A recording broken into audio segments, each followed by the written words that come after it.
High, কী অবস্থা সবার? আজকে আমরা শিখব কিভাবে অটোহটকি শেখা শুরু করতে হয়। শুরু করার আগে আমি কয়েকটা বিষয় ক্লিয়ার করে নিই।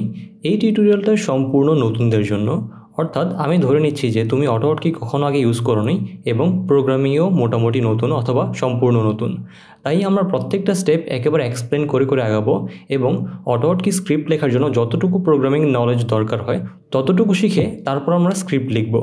তাহলে চলো শুরু করা যাক। তার জন্য আমাদের অবশ্যই প্রথমে অটোহটকি ডাউনলোড করতে হবে। আমি আমার পছন্দের ব্রাউজারে চলে যাচ্ছি এবং লিখছি অটোহটকি। ওকে, তারপর প্রথম লিঙ্কটা চলে এসেছে autohotki.com। এই লিঙ্কে আমি চলে যাচ্ছি। এখানে আসার পর এখানে একটি বাটন পাবে ডাউনলোড। আমি ডাউনলোড বাটনে ক্লিক করছি এবং এর দুইটা ভার্সন আছে, ডাউনলোড 2.0 এবং ডাউনলোড 1.1। 1.1-এ লেখা আছে দেখো ডেপ্রিকেটেড। এর মানে হলো এটা এখন সাপোর্ট করা হয় না। এর মানেটা কি এক্স্যাক্টলি আমি এখন এক্সপ্লেন করছি না, পরে কখন এক্সপ্লেন করা যাবে, বাট আমরা আপাতত ডাউনলোড 2.0-তে ক্লিক করছি। তারপর আমি ওপেন করে এটা ইনস্টল করে নিচ্ছি। ওকে, দেয়ার ইনস্টল পারমিশন দিয়ে দিচ্ছি, বেসিক ইনস্টলেশন প্রসিজার। ওকে, দেখো আমাদের অটোহটকি ড্যাশবোর্ডটা চলে এসেছে। এটাকে বলে অটোহটকি ড্যাশ। আমরা এটা ব্যবহার করি যত সব সেটিংস ঠিক করা লাগে করবো এবং আমাদের নতুন স্ক্রিপ্ট লেখা শুরু করব। আমরা স্ক্রিপ্ট লেখা শুরু করার আগে কয়েকটি সেটিং ঠিকঠাক করে নিই। যেমন সবচেয়ে গুরুত্বপূর্ণ হলো আমাদের এডিটর সেটিংস, অর্থাৎ কোন এডিটর, যেমন VS কোড বা নোটপ্যাড++, কোনটা দিয়ে আমরা ঠিক অটোহটকি স্ক্রিপ্ট লিখব সেটা ঠিক করে নেওয়াটা সবচেয়ে জরুরি বেশি। তার জন্য আমরা প্রথমে এডিটর সেটিংসে ক্লিক করব। দেন এখানে দেখো আমার already notepad++, notepad, visual studio code এগুলো চলে এসেছে।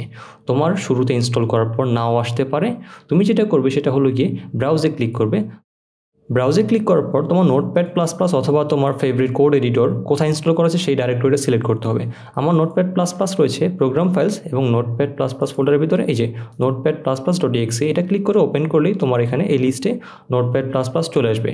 তাই আমার অলরেডি যেহেতু আছে তাই আমি নোটপ্যাড++-এ ক্লিক করে ওকে প্রেস করছি। এখন একটা বিষয় ক্লিয়ার করে নিই, নোটপ্যাড++ ব্যবহার করার সুবিধাটা হলো এটা খুবই light compare to visual studio code, কিন্তু আবার ডিফল্ট নোটপ্যাডের মতো অতটাও বেয়ারবোন না। প্লাস এটা ইউজ করার আর অনেক সুবিধা আছে, একটু পরে সেটা আমরা দেখব। ম্যাক্রো তৈরি করার আগে প্রথমে আমাদের একটি স্ক্রিপ্ট তৈরি করতে হবে। তার জন্য আমি প্রথমেই নিউ স্ক্রিপ্টে ক্লিক করছি। এবার এখানে যাচ্ছে যে এটার নাম কি দিব, আমি নাম দিয়ে দিচ্ছি লেসন 1। ওকে, এরপর লোকেশন সেট করে দিচ্ছি অটোহটকি টিউটোরিয়ালের ভিতরে। ওকে, ঠিক আছে, অ্যান্ড সেভ। দেন এখানে যাচ্ছে যে এমটি নাকি মিনিমাল ফর ভার্সন 2। আমি এমটি সিলেক্ট করে সরাসরি এডিটে চলে যাচ্ছি। এরপর দেখবে তোমার এডিটর ওপেন হয়ে গিয়েছে। এবার উপরে দেখো এখানে লেখা আছে lesson1.ahk। By the way .ahk হলো অটোহটকি স্ক্রিপ্টের এক্সটেনশন। তো চলো আমরা সরাসরি ম্যাক্রো লেখা শুরু করে দিই। অটোহটকিতে ম্যাক্রো লেখার নিয়ম হলো প্রথমে তুমি একটি কি অ্যাসাইন করবে, কি বা কি স্ট্রোক বা হট কি বলে এটাকে। যেমন আমি বলে দিচ্ছি, আমি যদি কিবোর্ড এ প্রেস করি তাহলে কি হবে, আমি চাই যে এখানে একটা সফটওয়্যার ওপেন হোক, যেমন আমি চাই ক্রোম উইন্ডো ওপেন হোক। তার জন্য আমি লিখব রান, দেন কোটেশনের ভিতর chrome.exe এবং এটা আমি সেভ করব, Ctrl+S দিয়ে সেভ করলাম। এবার আমাকে যেটা করতে হবে যে এই স্ক্রিপ্টটা রান করতে হবে। ওকে, তার জন্য আমরা এই স্ক্রিপ্টটা যেখানে সেভ করেছে সেখানে চলে যাব। এই যে দেখো আমার ডকুমেন্টস অটোহটকি টিউটোরিয়াল, এটার ভিতরে আছে lesson1.hk। এখানে আমি ডাবল ক্লিক করবো অথবা রাইট ক্লিক করে রান স্ক্রিপ্টে ক্লিক করব। দেখো এখানে উপরে আমার এইচ আইকনটি চলে এসেছে, এর মানে হলো অটোহটকি স্ক্রিপ্ট রানিং। এবার দেখো আমি যদি এ প্রেস করি তাহলে ক্রোমের একটি নতুন উইন্ডো ওপেন হয়েছে। আমি যদি আবার প্রেস করি তাহলে ক্রোমের আরেকটি নতুন উইন্ডো ওপেন হয়েছে। তো আই হোপ তুমি আইডিয়াটা বুঝতে পেরেছো অ্যাকচুয়ালি কীভাবে জিনিসটা কাজ করে। এবার আমরা একটু ডিটেলড এক্সপ্লেনেশনে যাব এবং আরও কিছু নতুন নতুন হটকি লিখব। চলো আমরা এগুলো ক্লোজ করে দিচ্ছি। ওকে, দেখো এখানে অ্যাকচুয়ালি হচ্ছেটা কি, এখানে আমরা বলছি যে এ দেন দুইটা কোলন লিখে বলে দিচ্ছি যে রান chrome.exe। এখন দেখো ক্রোম যখন রান করে তখন কি হয়, তখন এটা কিন্তু একটা নতুন উইন্ডো ওপেন করে, ডাজন্ট ম্যাটার উইন্ডো ওপেন আছে কি নাই। ওকে, এবার আমরা চলো একটু ডিফারেন্ট কিছু ট্রাই করি। রান কমান্ডের মাধ্যমে শুধুমাত্র যে অ্যাপ্লিকেশনই ওপেন করা যায় তাই না, এটা দিয়ে লিঙ্ক ওপেন করা যায়। যেমন আমি যদি লিখি https://youtube.com। ওকে, আমি যদি এটা লিখে এবার সেভ করি, এবার দেখো আমি যদি এ প্রেস করি still for some reason Chrome open হচ্ছে। এর কারণ হলো তুমি যখন একটা স্ক্রিপ্ট লেখার পর এটা সেভ করো, এটা তখনই ইফেক্ট পড়ে না, এটা আবার নতুন করে রান করতে হয়। তার জন্য আমাদের যেটা করতে হবে, আমরা আইদার এখানে গিয়ে এখানে ডাবল ক্লিক করতে পারি অথবা রান স্ক্রিপ্ট দিতে পারি, অথবা এই যে উপরে কোনো আইকনটা দেখতে পাচ্ছ না, আইকনে রাইট ক্লিক করে রিলোড স্ক্রিপ্টে ক্লিক করি। রিলোড স্ক্রিপ্টে ক্লিক করলাম। এবার আমরা যদি এ প্রেস করি তাহলে দেখো আমাদের ব্রাউজার ওপেন হয়ে সেখানে youtube.com এর হোম পেজে চলে গিয়েছে। বিউটিফুল। ওকে, চলো আমরা আরও কী করা যায় এগুলো নিয়ে ফার্দার এক্সপ্লেন করি। যেমন আরেকটি মজার কমান্ড হলো সেন্ড টেক্সট। তুমি শুনে বুঝতে পারছো এটা অ্যাকচুয়ালি কী করে। সেন্ড টেক্সটের পর কোটেশনের ভিতরে কিছু একটা লিখলে ওই হটকিটা প্রেস করলে ওই টেক্সটটা সেন্ড হয়ে যাবে, ইজি। তো আমি কিছু একটা লিখছি লেসন 1, ওকে, এরপর কোটেশন ক্লোজ করে দেব।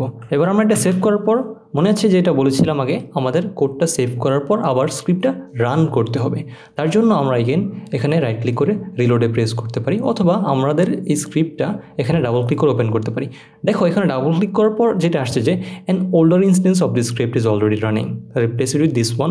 ওকে, আমাদের চাচ্ছে যে ভাই আমরা কি এটা রিপ্লেস করবো নাকি ওইটা যেটা রান করতেছে ওইটা চালাবো। আমরা বলবো যে ইয়েস। দেখো এটা আমাদের কিন্তু অনেকবার করতে হতে পারে, অর্থাৎ আমরা অনেক কিছুই লিখবো, লিখে আবার নতুন করে রান করতে হবে। এর জন্য প্রত্যেকবার এখানে রাইট ক্লিক করে রিলোড করা অথবা এখানে ডাবল ক্লিক করে ইয়েস নো দেওয়াটা একটু ঝামেলার। তার জন্য কিছু ওয়ার্ক অ্যারাউন্ডস এবং হ্যাকস আছে, সেগুলো আমরা একটু পরে শিখবো। তার আগে দেখে নিই আমাদের স্ক্রিপ্ট অ্যাকচুয়ালি কাজ করে কিনা। সো আমি প্রেস করছি, দেখো লেসন 1 লেখাটা চলে এসেছে। আমি যদি আবারই প্রেস করি দেন আবারই প্রেস করি, বারবার প্রত্যেকবার কিন্তু লেসন 1 টেক্সটটা চলে আসছে। Okay, you get the idea, right? Okay, ঠিক আছে। এবার চলো আমরা কিছু ইনিশিয়াল সেট আপ করে নিই, যেগুলো করা খুবই জরুরি। প্রথম কথা হলো আমরা যে লিখেছি এ আমাদের অনেক কিছু লিখতেও ব্যবহার করতে হয়, তাই আমরা ঠিক ব্যবহার করবো না, আমরা ব্যবহার করবো লেটস সে Ctrl+Shift+A। তার জন্য আমাদের যেটা করতে হবে যে Ctrl+Shift লিখতে হবে। তুমি ভাবতে পারো অথবা মেবি এখানে লিখতে হয় control or something like that. No, actually না, তোমাকে যেটা করতে হবে যে কন্ট্রোলের জন্য এই সাইনটা ব্যবহার করতে হবে। This is for control, this is for shift and this is for alt. So আমি লিখে দিচ্ছি Ctrl+Shift+A প্রেস করলে সেন্ড টেক্সট লেসন 1 হবে। ওকে, সেভ করে দিচ্ছি। দেন উপরে গিয়ে again right click reload script. Okay, দেখো এখন আমি যদি প্রেস করি এই হচ্ছে, এবং আমি যদি Ctrl+Shift+A প্রেস করি তাহলে লেসন 1 চলে আসছে। ওকে, এবার আমরা কিছু সেটিংস ঠিক করে নিই।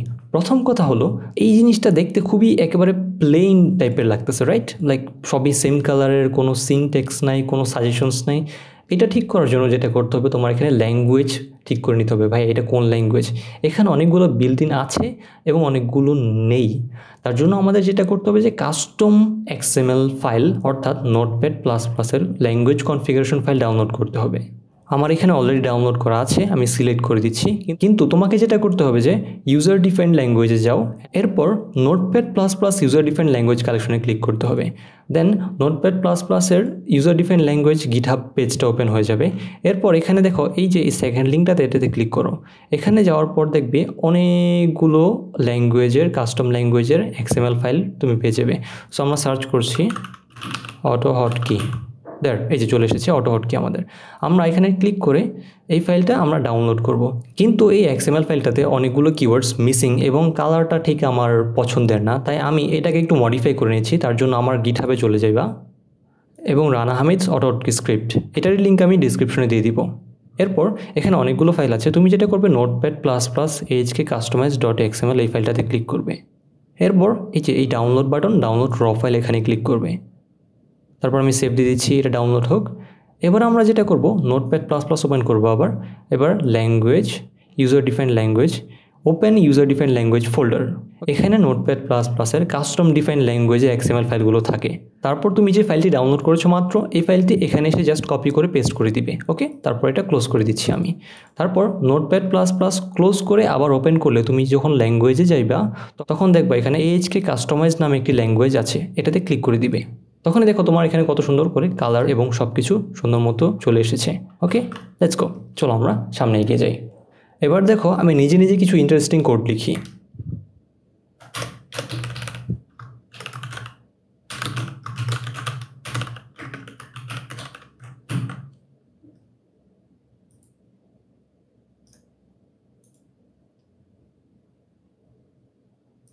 এই সিঙ্গেল ইনস্ট্যান্স ফোর্সটা অ্যাকচুয়ালি কী করে তা আমি বলবো না, আই হোপ তুমি দেখে বুঝতে পেরেছো অ্যাকচুয়ালি এই জিনিসটা করে কি। আমি আরও কিছু লিখছি, যেমন Ctrl+Alt+Shift+Q, এটা কি করবে? এটা রিলোড করবে।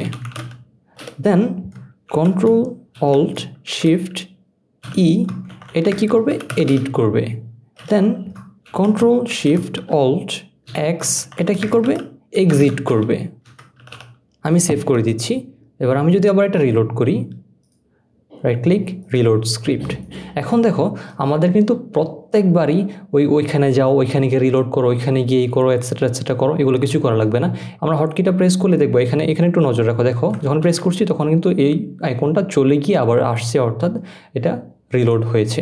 দেন আমরা যদি আবার একটা ক্লোজ করে দিই, then control alt shift E press করি, দেখো আমাদের কিন্তু নোটপ্যাড প্লাস প্লাস ওপেন হয়ে গিয়েছে এবং আমরা এখানে স্ক্রিপ্টটা এডিট করতে পারবো। এবং আমরা control shift alt X press করলে কিন্তু এটা এক্সিট হয়ে যাবে। বাই দ্য ওয়ে তুমি যেই অর্ডারে লিখো না কেন, ইটস দ্য সেম থিং।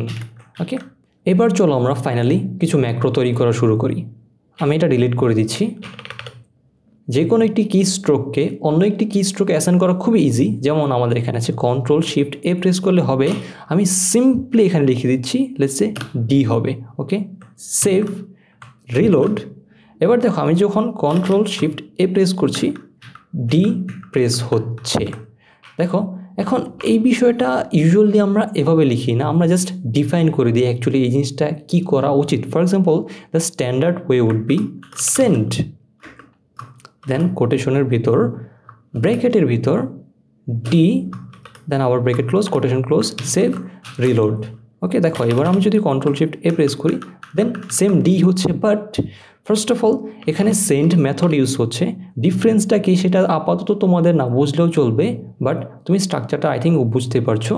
ওকে, এই তো গেলো একটা হটকি। আমরা যদি চাই যে একটা প্রেস করার পর অনেকগুলো কাজ হবে তখন কিভাবে করব, তার জন্য আমরা কার্লি ব্রেসেসের ভেতর একটার পর একটা লাইন লিখব। যেমন send let's say S, then send let's say D, then let's say send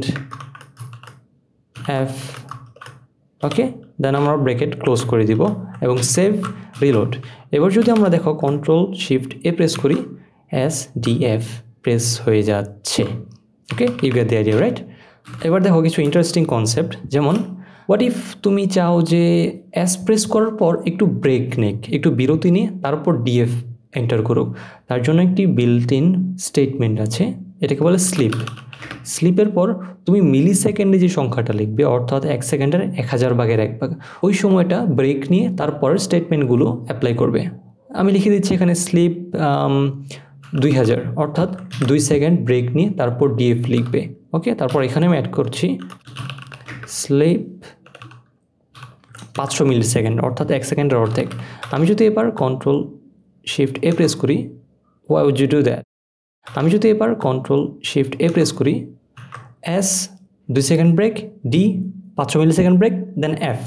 so you get the idea right? Very simple, খুবই সহজ।